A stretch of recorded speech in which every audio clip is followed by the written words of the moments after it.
우리가 계속해서 그 윌리엄 에임스의 책을 가지고 말씀을 좀 나누다가 다들 힘들고 좀 어렵다 이런 이야기를 해서 저희가 이제 성경 공부의 일환으로 다윗이라는 인물에 대해서 함께 깊이 숙고하는 그런 어떤 2부 프로그램을 가지도록 했습니다. 그래서 어제 잠시 팀장 모임을 가졌고요. 팀장들이 오늘 이제 그 준비된 그 자료를 나눠줄 겁니다. 잘 같이 나누시고 앞으로 29주간 이 다윗에 대해서 나눌 예정이니까요. 천천히 하나하나 들여다보면서 다윗을 통하여서 일하신 하나님, 하나님의 역사 가운데 우리는 다윗을 통해서 무엇을 도전받게 되는가 깊이 상고하시면 큰 은혜의 시간이 될 줄 압니다. 오늘은 특별히 다윗 첫 번째 시간으로 다윗 하나님의 마음에 합한 사람, 다윗 하나님의 마음에 합한 사람이라는 제목으로 하나님의 귀한 말씀을 함께 나누고자 합니다. 명작 그 고전 중에요, 오만과 편견이라는 책이 있습니다. 아마도 우리 청년들 중에 읽어본 청년들이 있을 것입니다. 일전에 제가 학생부를 담당할 때 우리 학생들과 함께 이렇게 앞으로 비전, 그러니까 어떤 미래의 장래 희망과 비전을 좀 심어주기 위해서 이렇게 저렇게 많이 시도했던 적이 있습니다. 그 중에 하나가 뭐냐면 아이들이 가고자 하는 대학을 한번 탐방해 보는 겁니다. 그래서 현재 그 대학을 다니고 있는 친구를 섭외를 해서 그 아이들을 통해서 이렇게 좀 투어를 다닌 거죠. 우리 부모님들이 좋은 대학 가라, 좋은 대학 가라 그러잖아요. 그쵸? 근데 부모님들이 좋은 대학 보여줬어요?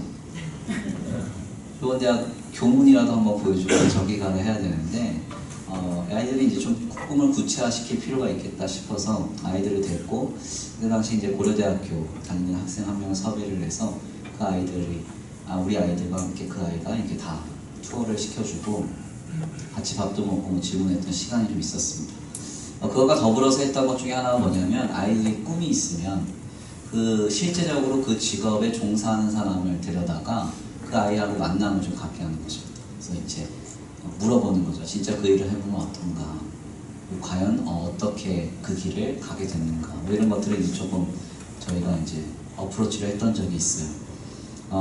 일전에 우리 학생부 지체 중에 한 친구가 선생님이 되고 싶은 것이 꿈이라고 그랬습니다. 그래서 제가 제 주변에 아는 초등학교 선생님을 이제 만나서 이 친구랑 같이 좀 만남을 가졌어요. 서울 강남 한복판에서 밥도 먹고 뭐 차도 마시고 그랬습니다. 그래서 직업에 대해서 묻고 어떻게 하면 이 직업을 갈 수 있는가에 대해서 좀 묻기도 하고 그런 아주 유익한 시간을 보냈는데, 함께한 그 자리에서 그 형제가 우리 학생부 지체에게 자신의 인생의 책이라고 하면서 선물한 그 책이 바로 오만과 편견이라는 책입니다. 제가 이때 그 형제의 고백을 굉장히 인상 깊게 듣고 어떻게 하면 인생의 책이 될 수 있을까? 제 주변에 이제 성경책을 전달하면서 이게 내 인생의 책인데 이렇게 하면 얼마나 좋겠어요. 그런 사람 많지가 않고 그 이제 자매한테, 저희 교회 자매한테 이게 인생의 책이라고 하면서 이제 선물해 줬던 기억이 있습니다. 아마도 그 자매는 잘 읽고 큰 감동을 받았으리라 생각합니다. 그렇죠, 예린 씨? 네, 그렇죠. 누구라고 말을 안 했어요. 질문만 했을 뿐이에요. 아무튼 이 책에 좀 보면은 다윗이라고 하는 이 남자 주인공이 리지라고 하는 여자 주인공에게 사랑에 빠지는 장면이 나옵니다. 본래 이 다윗이라고 하는 이 남자 주인공은 매우 차갑고 오만한 사람으로 평가가 돼요. 그런데 알고 보니까 이 다윗이라는 사람이 매우 따뜻하며 사려 깊은 사람이었고, 이 리지라고 하는 여주인공을 굉장히 뜨겁게 사랑하는 사람이었음을 확인하게 되죠. 바로 이 책에서 나오는 아주 유명한 명언 중에 하나가 이런 말입니다. 편견은 내가 다른 사람을 사랑하지 못하게 만들고, 오만은 다른 사람이 나를 사랑하지 못하게 만든다. 별로 은혜를 못 받으시네요. 명언입니다. 굉장히 유명한 명언이에요. 그래서 오만과 편견, 그래서 오만하면 남이 나를 사랑하지 못하게 만들고, 편견이 있으면 남을 사랑하지 못하게 하는 것이죠. 아무튼 그런데 이 책을 좀 읽다 보면은 한 가지 생겨나는 의문점이 있습니다. 그게 뭐냐면 언제부터 이 남자 주인공인 다윗이가 이 리지를 사랑했었는지 그 시점이 좀 불명확하다는 거예요. 저자는 매우 세밀하고 격조 있는 서술로 이 내용을 풀어갑니다. 다만 자연스러운 전개 속에서 어느 날 문득 남자 주인공인 다시가 리지라는 이 여자 주인공에게 깊이 빠져 있음을 확인하게 해줘요. 왜 담임 목사가 설교를 해야지 왜 고전을 말하고 있냐 이런 생각을 할 텐데, 우리가 오늘 본문 말씀을 읽으면서 이것과 똑같은 질문을 하기 때문에 그렇습니다. 오늘 본문의 내용은 다윗이라는 사람이 하나님의 선지자인 사무엘에게 기름 부음 받는 장면을 다루고 있습니다. 특별히 본문에서 우리는 하나님께서 사무엘을 통해 이새의 7 아들이 다 지나가게 하시고 마지막 막내 아들인 다윗이 기름 부음을 받게 하는 장면을 우리에게 목도하게 합니다. 그런데 실상 이 본문에 대한 증언을 우리가 들여다볼 때 이해가 되지 않는 몇 가지 비개연적 과정이 있어요. 그것은 무엇인가 하냐면, 먼저 주님은 분명 사울을 기름 부으실 때 그를 크게 기뻐하셨다고 말씀하셨다는 겁니다. 사울은 베냐민 족속이었고 베냐민 족속은 12지파 중에서 가장 힘이 없었던 약한 지파였어요. 그 중에서도 사울이라는 사람은 나는 이 베냐민 지파 중에 가장 작은 사람입니다 할 만큼 내세울 게 없었던 사람입니다. 그런데 그 속에서 사울이라는 사람을 주님이 발견하셔서 그를 왕으로 세우실 때 주님이 그를 매우 기뻐하셨죠. 그런데 사울이 연거푸 범죄를 저지르고 교만하여서 주님을 떠나니까 주님이 다윗을 왕으로 세우시는 과정을 시작하십니다. 그런데 여기서 중요한 점은 주님이 다윗에게 기름을 부으시고 그를 왕으로 세우실 때 그를 마음에 합하게 보셨다고 했는데, 문제는 과연 언제부터 하나님이 다윗을 주님 마음에 합하게 보셨느냐 하는 그 시점이 이렇게 밝혀지지가 않는다는 것입니다. 성경은 이에 대해서 전혀 우리에게 그 시점을 깨닫게 하지 않아요. 다만 주님이 다윗을 마음에 합하게 보셨고 그를 이스라엘의 왕으로 기름 부으셔서 세우셨다라고만 말하고 있습니다. 그래서 우리가 여기서 이런 질문을 할 필요가 있어요. 과연 주님은 언제부터 다윗을 그의 마음에, 주님의 마음에 합하게 보셨는가? 이런 질문을 할 필요가 있습니다. 제가 너무 성경을 복잡하게 읽나요? 네, 목사님 하여튼 속이 베베 꼬여있나 되게 꼬아서 읽네 이렇게 생각하지 모르는데, 성경을 깊이 있게 읽어보면 이런 의문이 당연하게 찾아오게 되어 있습니다. 오늘 본문 말씀에 보면 이새가 7 아들을 사무엘 앞에 줄지어서 세워보내죠. 한 명 기름 부으려고 하는데 갑자기 사무엘이 아니라고 그렇게 얘기를 해요. 2번째 아들, 3번째 아들, 7번째 아들 다 지나가는데 다 사무엘이 아니라고 합니다. 이 이새라는 이 사람이 7 아들을 거기서 일렬로 세웠다는 것은 뭔가 다 의미가 있는 거죠. 자기가 보기에 왕이 될 만한 순서로 세웠을 거 아닙니까? 마지막 아들은 왜 없느냐 이렇게 물었더니 그는 양이나 치는 자입니다 이렇게 얘기를 해요. 그러니까 이 사람은 이새의 집에서도 왕감으로는 보이지 않았던 사람인 거죠. 허드렛일이라 하는 막내였던 겁니다. 그런 사람을 주님은 마음에 합하게 보셨다는 거예요. 그리고 그를 보고 마음을 크게 감동하시고 그에게 기름을 부으셨다는 것입니다. 왜 성경은 주님이 언제부터 다윗을 주목하여 보셨는지 말씀하시지 않을까요? 그 이유는 간단합니다. 바로 하나님께서 다윗이 하나님의 기준에 어느 정도 합하고 뭔가 많은 신앙의 공로와 기준을 세워서 그가 기름 부음 받을 만해서 주님이 기름 부었다 이렇게 말씀하시고자 함이 아니라, 다만 주님은 다윗에게 은혜를 베푸셨음을 말씀하시고자 함이었다는 거예요. 아멘입니까? 집안에서 양이나 치는 자로 취급받는 사람을 기름 부으신 것은 하나님의 전적인 은혜의 사건이었다는 것입니다. 이는 앞서 서두에 설명한 오만과 편견이라는 책을 통해서 부연 설명을 덧붙이면 바로 이해가 될 것입니다. 오만과 편견에서 이 저자는 다윗이라고 하는 이 남자 주인공이 리즈를 사랑하게 된 결정적인 순간이 언제인지 밝히지 않습니다. 그 왜 말하지 않는가 하냐면, 사랑으로서 가치가 있기 위해서는 사랑에는 이유가 있어서는 안 되기 때문입니다. 이유가 있어서 사랑한다는 것은 결국 그 이유가 사라지면 사랑하지 않겠다는 것과 같습니다. 우리 아내 되신 성도님이 왜 남편을 사랑합니까? 돈 잘 벌어다 줘서 사랑해요? 네, 그럼 은퇴하면 버릴 거예요? 이거 웃지도 않고 이러면 마음이 많이 어려워지네요. 다큐가 되는군요, 이게. 네. 또 만약에 이제 우리 남자 형제들이 어떤 자매를 사랑한대요. 왜 사랑하는지 얼굴이 예뻐서 사랑한대요.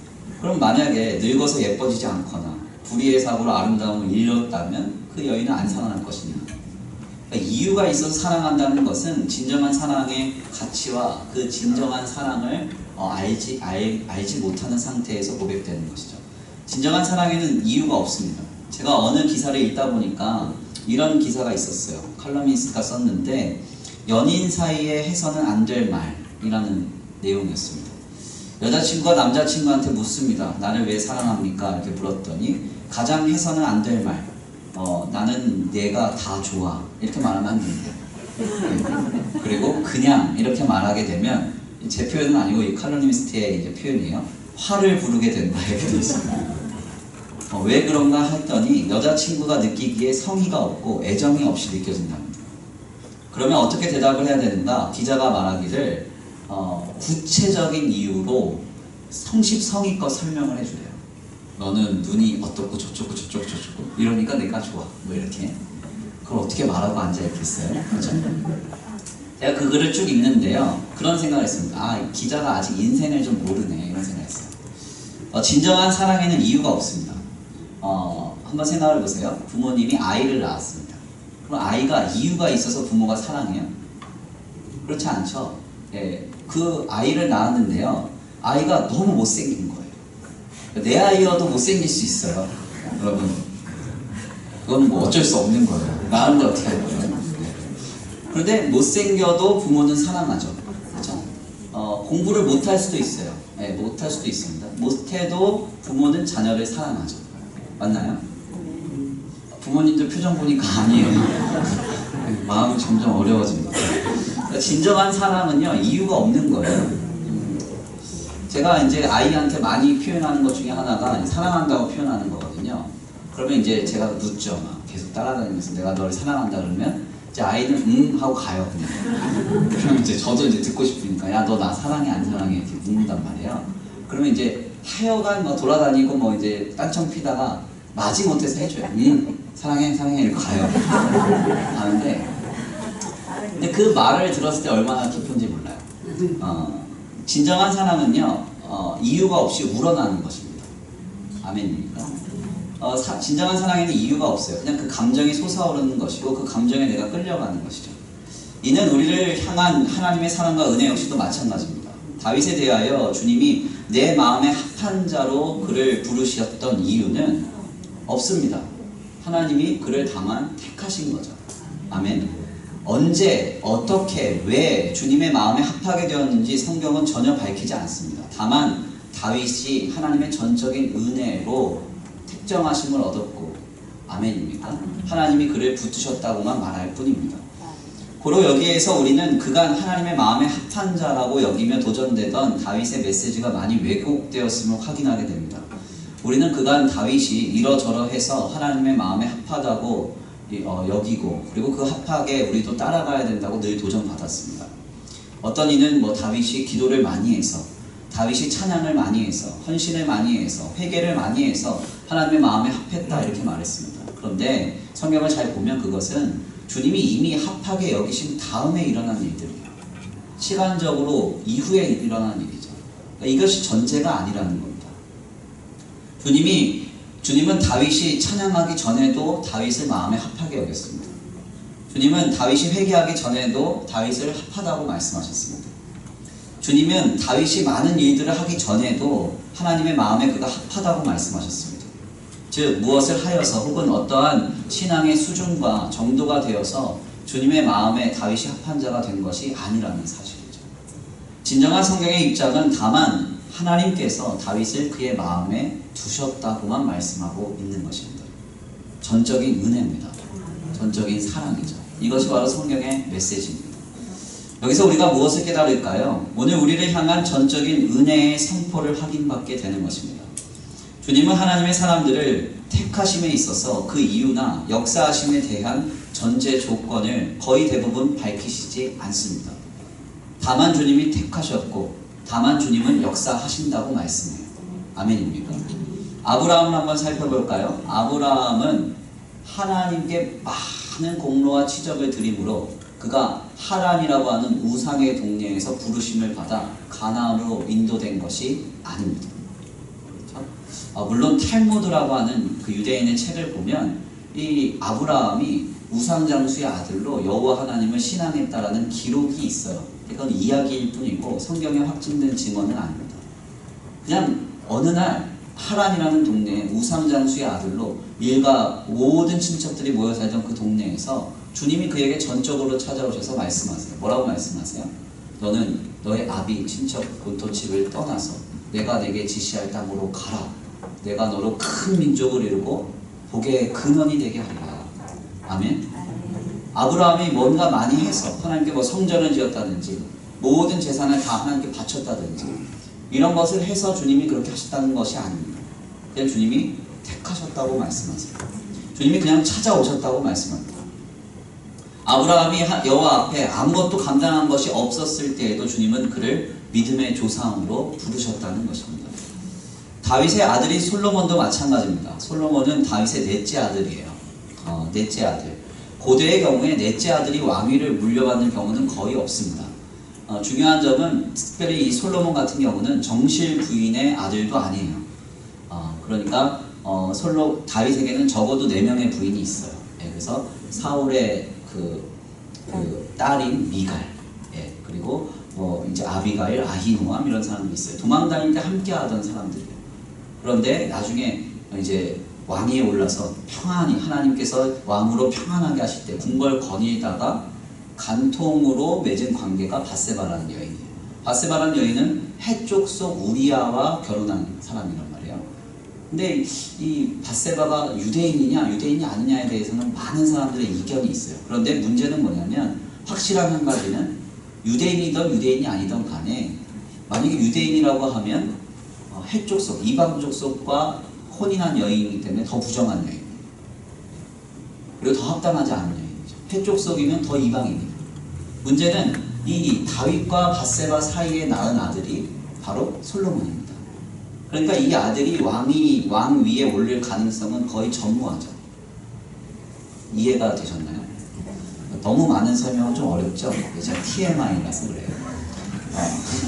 중요한 건 뭐냐면요. 이 솔로몬이 낳습니다. 낳는데 하나님이 나단이라는 선지자를 통해서 이렇게 불러요. 여디디야 이렇게 불러요. 여디디야. 여디디라는 말은 사랑받다 이런 뜻이고요. 야는 야훼의 약자입니다. 여호와께 사랑받는 자. 태어나자마자 그렇게 불려요. 태어나자마자. 그 깜난쟁이가 태어날 때 응애 안 울고 할렐루야 할렐루야 이렇게 울겠죠. 영광 할렐루야 이러면서 울 때 뭐 마귀들과 싸울지라면서. 그러니까 하나님이 여디디야 불렀겠죠. 그렇지 않다는 거예요. 아무것도 할 수 없었을 때, 아무것도 하나님께 드리지 않았을 때 그는 넷째 아들이었고 정실부인도 아니었지만 그는 하나님께 여디디야라고 불렸고 다윗의 나라를 물려받았던 것입니다. 성경은 이에 대한 이유를 전혀 말씀하시지 않아요. 그냥 줬다는 거예요. 그냥 그를 그렇게 불렀다는 것입니다. 왜 이렇게 말씀하시는가? 바로 하나님의 은혜가 어떠한지, 주님의 사랑의 속성이 무엇인지를 깨닫게 하시고자 함입니다. 이는 아주 중요한 메시지입니다. 어떤 선포예요? 주님은 지금 우리에게 내가 다만 너를 사랑하겠다고만 말씀하십니다. 그리고 다만 너를 내 마음에 두셨다고만 말씀하고 계십니다. 아멘입니까? 전적인 은혜의 선포입니다. 전적인 사랑의 선포입니다. 우리는 이 은혜로 인하여서 오늘 예수 그리스도를 알게 되었고 믿게 된 것입니다. 우리 젊은 세대들 한번 생각을 해보세요. 우리 주변에 예수님에 대하여 전혀 알지 못한 사람이 얼마나 있습니까? 예수님에 대해서 전혀 믿지 못한 사람이 어디 있습니까? 얼마나 많아요? 그들하고 대화를 해보세요. 그리고 우리는 그토록 믿어지는 예수님이 그들은 절대 받아들여지지가 않잖아요. 그러다 보면은 이제 이렇게 서로 전도를 하다가 싸움도 나고 그러잖아요. 한번 생각을 해보세요. 오늘도 참 놀라운 신비 중에 하나가 우리 교회에 이제 새로 등록하신 선교사님이 미얀마 선교사님이더라고요. 그래서 지금 우리 교회 아이들이 청년부가 미얀마로 가야 되는데 교회를 뺏겼잖아요. 이 선교사님, 이경원 선교사님 교회가 뺏겼단 말이에요. 그래서 이제 사역에 있어서 조금 혼란이 좀 있었는데 이분이 오셔서 커피 농장을 하시고 한쪽에 교회도 하신다고. 그래서 거기를 가보면 어떻겠냐고 이렇게 얘기하시는데 좀 고민하고 있어요. 이 섭리인가? 말하면서. 근데 문제는 뭐냐면, 여러분 생각해 보세요. 우리는 지금 딱 태어났는데 부모님이 믿는 부모님이셨어요. 그리고 어느 날 뭐 전도도 받아서 이렇게 편안하게 신앙생활을 하게 됐습니다. 그런데 여러분 만약에 딱 태어났는데 미얀마예요. 미얀마. 그것도 양곤도 아니고 저기 끝에 시골. 성경책도 없어요. 성경책도. 예. 물론 뭐 감동 없죠. 그렇게 태어날 리가 없습니다. 그러니까 결국은 이제 모든 것들을 보면 하나님의 은혜가 오늘 우리를 인도한 것이 너무 많다는 겁니다. 예수님을 알지 못하고 믿고 싶어도 믿어지지 않아서 혹은 믿을 수 없어서 방황하는 인생은 너무 많습니다. 그런데 왜 우리는 이렇게 마땅히 주님을 믿고 신앙하는 것입니까? 그리고 왜 주님을 믿고 신앙할수록 우리의 마음에 하나님을 받아들이는 그 역사는 더욱 강화되는 것일까요? 주님이 우리를 다만 택하셨기 때문입니다. 주님이 우리를 다만 마음에 합하게 두셨기 때문입니다. 전적인 은혜이고 주님의 전적인 사랑이죠. 우리는 이 은혜를 알고 이 은혜 안에, 이 사랑 안에 또한 거해야 합니다. 저는 모태신앙이기 때문에 간혹 우리 은혜가 충만한 이제 권사님들, 특별히 신앙의 연조가 깊으신 권사님들이 기도하실 때 과도하게 자신을 겸손하게 표현하신 표현으로 주님 발톱에 때만도 못한 나를 위해서 돌아가셨습니다. 이렇게 기도하시는 것을 간혹 듣습니다. 제가 이 기도를 들 때 좀 불편한 요소들이 좀 있었어요. 왜냐면 우리는 발톱의 때보다는 좀 귀한 것 같기 때문에. 근데 사실 이 고백이 진정으로 터져나오는 데에는 이유가 있다고 생각해요. 제가 신앙의 연조가 좀 깊어지다 보니까 왜 이렇게 고백하실까? 또 울면서 왜 이렇게 고백하실까? 생각해 보니까 하나님의 택하심을 볼 때 이해가 되지 않기 때문에 그렇습니다. 하나님의 역사하심을 볼 때 도저히 해석이 안 되기 때문에 그렇습니다. 왜 하필 나인가? 왜 하필 나 같은 죄인을 위해서 주님은 나를 구원하시고 이 구원에 나를 참여시키는가? 이해가 되지 않는 것이죠. 해석이 되지 않는 것입니다.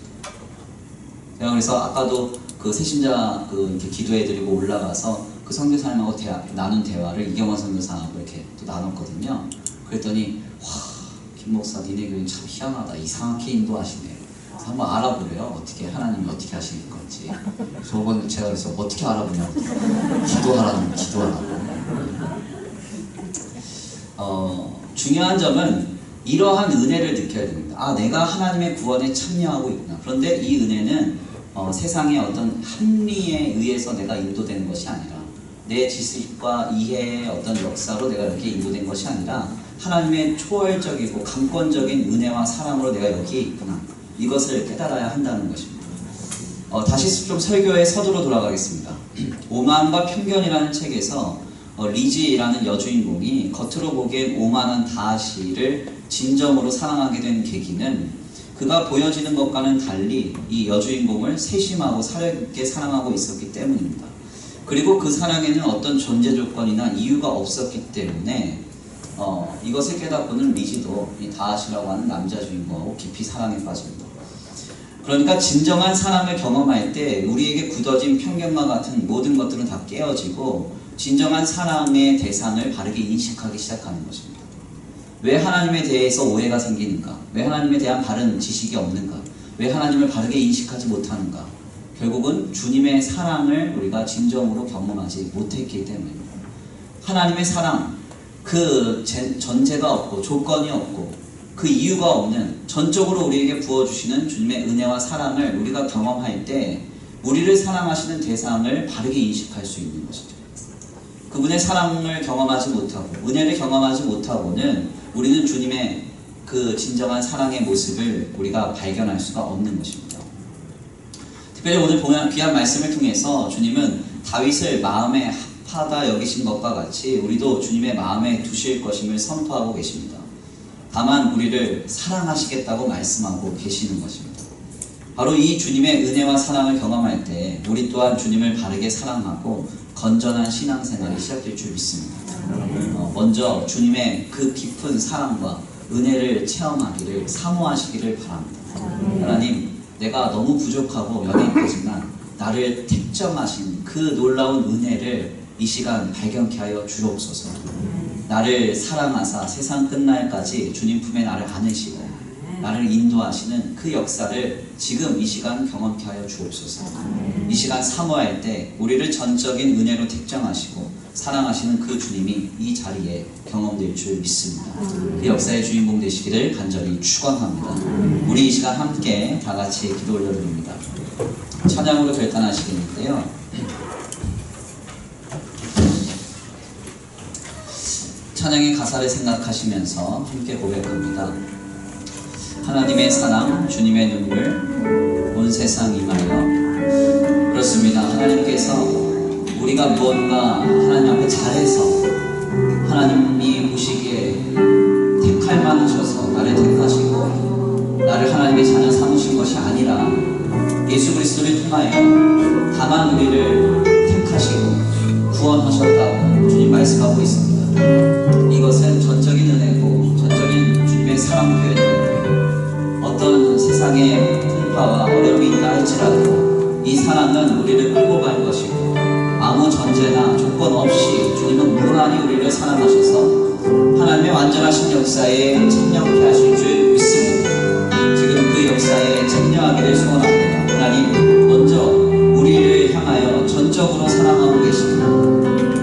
전적인 은혜를 베풀어 주시는 그 주님을 경험하게 하시고 그로 말미암아 진정한 사랑의 대상인 하나님을 바르게 인식하게 하여 주시옵소서. 우리 이 시간 간구하고 소원하시면서 함께 다같이 말씀 붙들고 기도 올려드립니다. 찬양으로 먼저 결단합니다. 하나님의 사랑, 주님의 눈물. 하나님의 사랑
사랑과 은혜가 많으신 하나님 감사합니다.